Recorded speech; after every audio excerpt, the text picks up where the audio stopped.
Hey everybody, welcome back to art.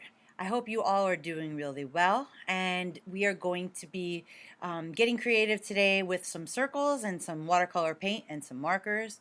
So I hope that what you see in the video today is going to be something that you can just relax and enjoy doing and making and take your time with. It's going to use very, very simple supplies today. We're going to be making something called a mandala. Have you ever heard that word before? If you've taken art with me, you've definitely heard that word before. But just to refresh your memory, a mandala is artwork that is done in the inside of a circle. They come from places such as India, and they are typically they're done in the street, and they're huge. They're done with colored sand or rice, and it takes hours to create them. Tibetan monks also are known for their mandala art and very, very intricate designs. It can take hours or days to create, and then basically at the end of when they're done, they're just kind of blown away or wiped away with the hand. And really, they serve as a symbol to remind us that there is no such thing as permanence. And in art, that's kind of strange because when we paint or draw, if someone saves something that we make and it gets passed down generation to generation, it can be, it can last for lifetimes. Your artwork can last for hundreds of years, but there's a philosophy of thought that nothing is made to be permanent, and so mandalas are used to symbolically represent that within the circle. The circle is kind of infinite. There's not really a place where it begins. There's not really a place where it ends. It just goes around and around. So we're going to be working within that circle today and hopefully coming up with some really interesting design ideas. And I'm going to show you some techniques to do at home, and hopefully you have all the supplies that we need. But if you don't, you can modify with many different things, and I'm going to show you how you can manage this project and make it successful for you. Okay, so we're going to go on to the overhead camera here. Okay, so what I'm going to include for you guys is a couple of different templates. Okay, a template is something that's already drawn out so that you have it as a starting point. And you don't have to use this, but this is just helpful to know what size and space you should be working with. So this is one mandala template. As you can see, it's got 1, 2, 3, 4, 5, 6, 7, 8 sections. It's like a pizza, okay? When you order a pizza, you get it like this in a circle, and it gets cut into 8 slices. That's a large pie. This mandala template is cut like a pizza pie, okay? So we've got that one. Then we've got this one, a little different. Same circle, same size circle, but the focal point right there in the middle serves as your middle area, whereas over here, it's the beginning for where all your lines, where your slices start from. Okay, but over here there's no, you're not going to get those pie slices. Okay, this is more open-ended. And if you're a more confident artist, if you can handle this kind of open space and this doesn't intimidate you, then use this one because you're not going to have to deal with those black lines. But if you're just starting out and this is something that might be a little bit more challenging for you, it's okay. This is a really good place to start right here because you can just work section by section. Okay, and you can do something different in each section, or you can follow your design around. I'll show you a couple different things that you can do with this. And then this was just a third mandala. It's basically the same one, so don't even worry about this one. But I'm going to attach the two that I just showed you. Now, there's also another option.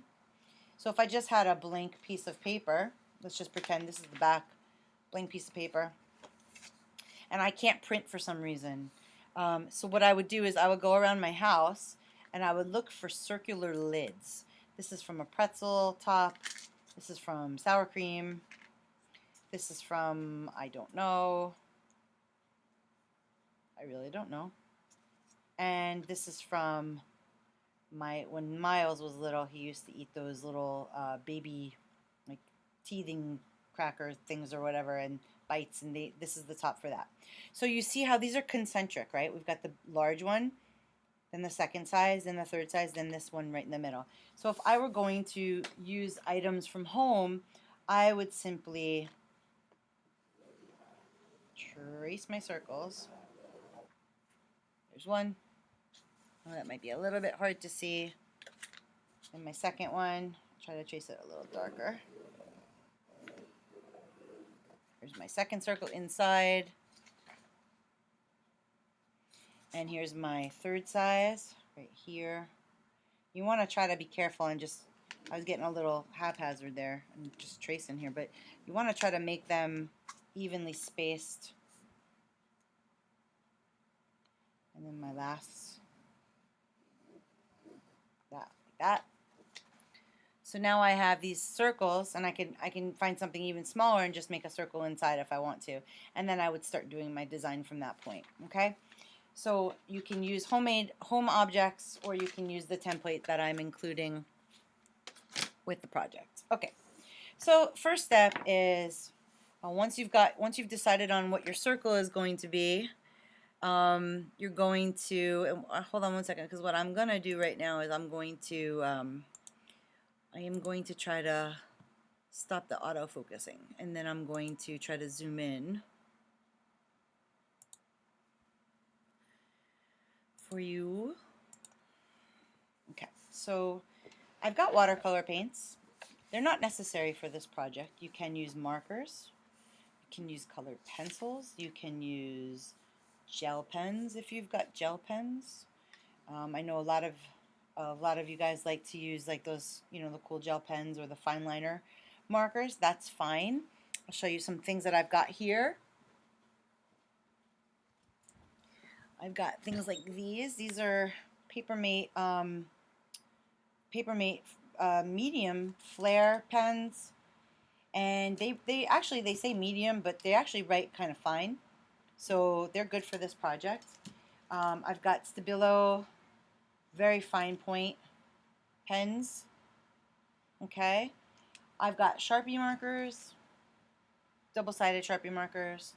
I've got colored pencils. I've got crayons. I've got all kinds of things in the art room. So, and you can even do these with like pieces of rice and beans if you want to. Remember a few months ago we did found object snowflakes. You can use found objects for mandalas as well. They don't have to be permanent.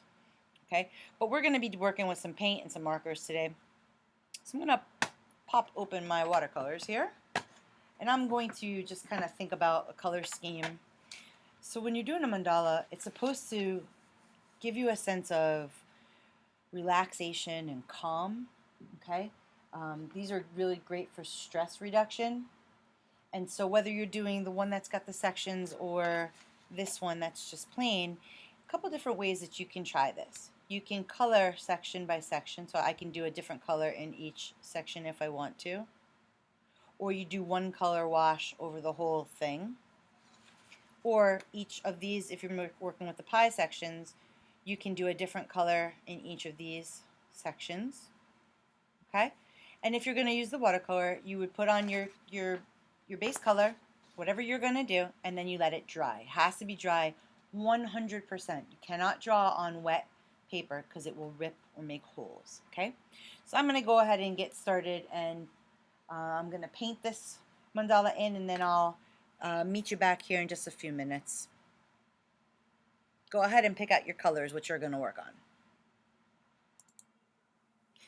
Okay, so now my mandala has dried, okay, and I painted it with colors that I like that make me feel calm and relaxed. And so now what I'm going to do is I'm going to start designing with, I'm going to have a couple of different things that I may use. I'm going to have 3 different black pen options. I'm going to do a fine point, an ultra fine point Sharpie, which looks like this. Not my favorite choice, but it's okay. And I have the Stabilo, the other fine point pen, and I've got a regular black permanent marker. I may find some other doodads laying around my art desk here. This is the same thing. And I've got my colored pens like I showed you before. And so I just like to have options. I don't know what I'm gonna. I tend to like doing a black design on top of color, so that's probably what I'm going to stick with, and I'm going to start with my Stabilo. So what I do is I always keep some scrap paper nearby just to make sure that my pens work the way that I want them to. That's a little darker than the Stabilo, and of course this is my nice thick black permanent marker. And so what you're going to do here is kind of like sky's the limit. You know, you can just break this down into pieces and think about what you want to do, and you could start anywhere you like too. I mean, there's not even you don't have to start here or here. You could start somewhere in the middle. Sometimes I just like to start right in the middle and see where I go. And so I tend to favor round designs, so I might just start off with some oval patterns, and then I take it. Now I am going to use this whole purple ring here to make the same design. It does help keep things much more simple if you stick to a pattern as opposed to doing something different in each section. So in the other color rings, I'm going to do different patterns, but for this whole purple one, I'm just keeping ovals.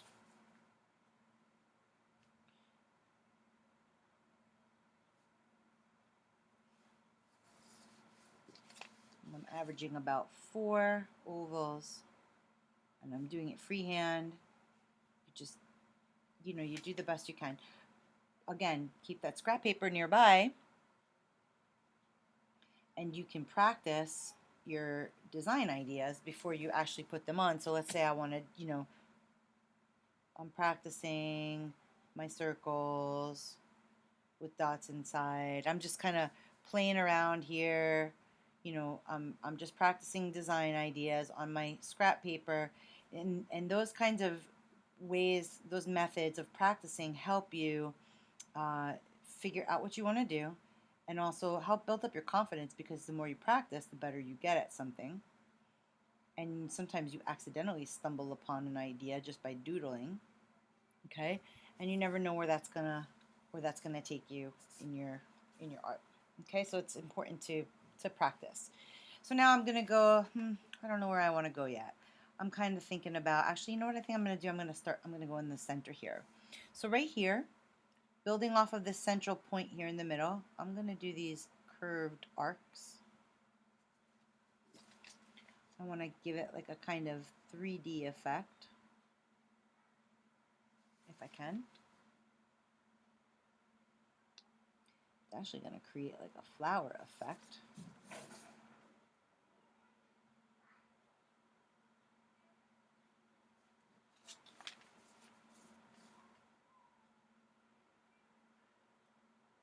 Don't be afraid to play around with ideas.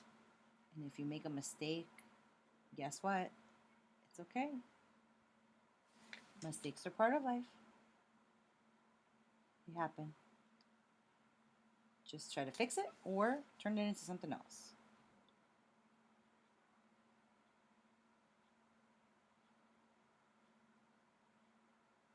Okay, so this created like a flower pattern inside. And then I'm gonna do like these little spiky triangles. This is very mathematical. I want to count because I want symmetry. I want the same in each.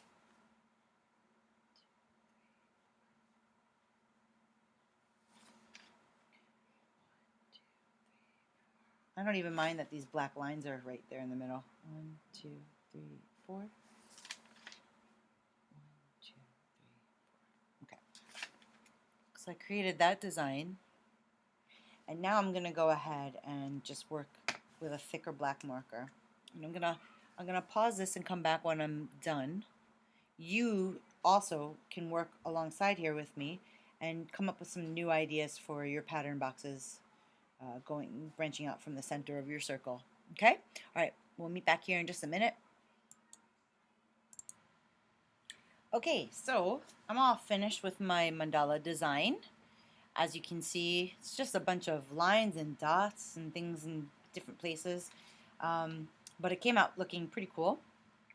And so that's what you're gonna be working toward, is finalizing a design of patterns. And just so you can see for comparison purposes, so now I've got the other one over here. This one had the sections. I can barely even see the black lines. They don't bother me at all. And then this is the one that didn't have any sectioning at all. And you would basically do the same thing. You would the sections, somehow they actually help because it kind of creates a boundary for you to work within, which makes it a little bit easier to plan out. So sometimes when you're looking at something open like this, it can be a little intimidating if you're not comfortable with designing, or patterns, because you would look at all this space and you're kind of like, I don't know what I'm supposed to put in there. And when you look at it into smaller sections, it's a little easier to imagine. Sometimes it depends on, it depends on how you think. But for this one right here, I may just kind of start in the middle, just so that visually I can start thinking about how I want to plan the rest of it. Depends on what it is that I'm doing. Sometimes I like to start in the middle. Sometimes I like to pick a random spot and start. So I'm making this one kind of, what are those things called? Dandelions. When they turn from yellow to the white, soft, feathery. This is what it kind of reminds me of, like a little dandelion in the middle. And then maybe I'll do like a petal pattern around.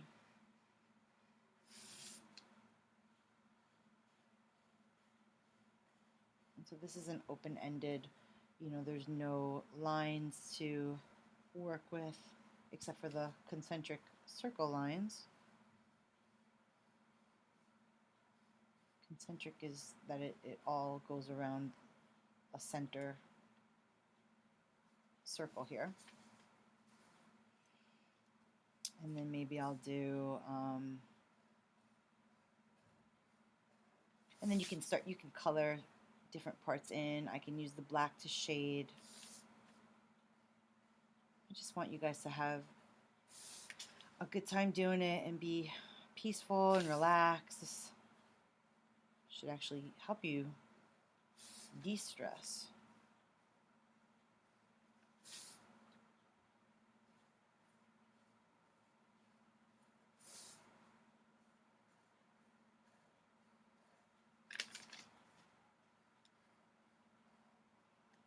Okay. See where I'm going with that? And then I would do something different. Maybe I would go back to my circles from what I did in the earlier design. I love to include circles in my art. I just really like that shape.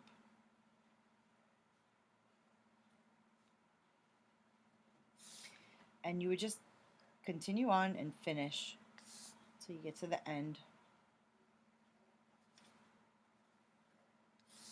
And just keep thinking about new ways to make pattern. It just can be real simple. It doesn't have to be anything complicated.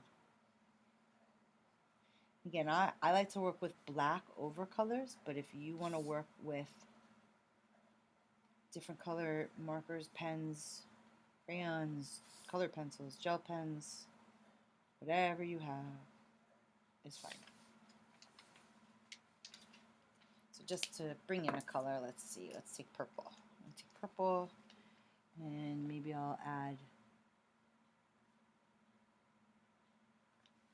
these new little purple triangles inside of the black triangles, just to give it a little bit of depth. Why not? Let's play and have some fun here with our art. These don't have to take a super duper long time, but you shouldn't be done with it in 5 minutes either. Maybe an hour. Some a little more, some a little less. And if you're using found objects and you're not drawing, you're using, little things that you find at home, or pieces of pasta or sand or beans or things like that, rocks even, you would have to be a little bit more creative in the way that you think about how to arrange all those things, and do you have enough to fit to go around the circle? Remember we did nature art way back in the beginning of the year? You can do nature art mandalas. Can you see? I know it kind of all blends in, but those are my purple triangles inside of the black triangles. And then you just use your color in a way that is pleasing to you. This is about decision making. This one I'm going for pink in here, pink dots. I guess if you had stamps, you could also use stamps for this. I'm trying to think of what else you may have at home, or dot markers.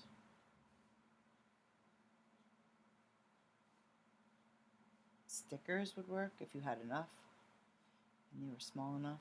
The dollar store is a great place to get supplies for really cheap. You just have to be creative about what you're going to do with them. Sometimes you got to think about what else you can do besides just what's expected to do with it. Okay, see? And then you would just keep going around like such and finish your design out. And you can cut out your circle and glue it onto a colored piece of paper, or frame it or hang it up just the way that it is. You can also do color out here if you wanted to, in this white space here behind the mandala, and just see what you come up with. See what's pleasing for you, what's fun for you, and just have a good time with it. And then post me a picture. I can't wait to see what you all have made. All right, have a great week. See you next time. Thanks for watching.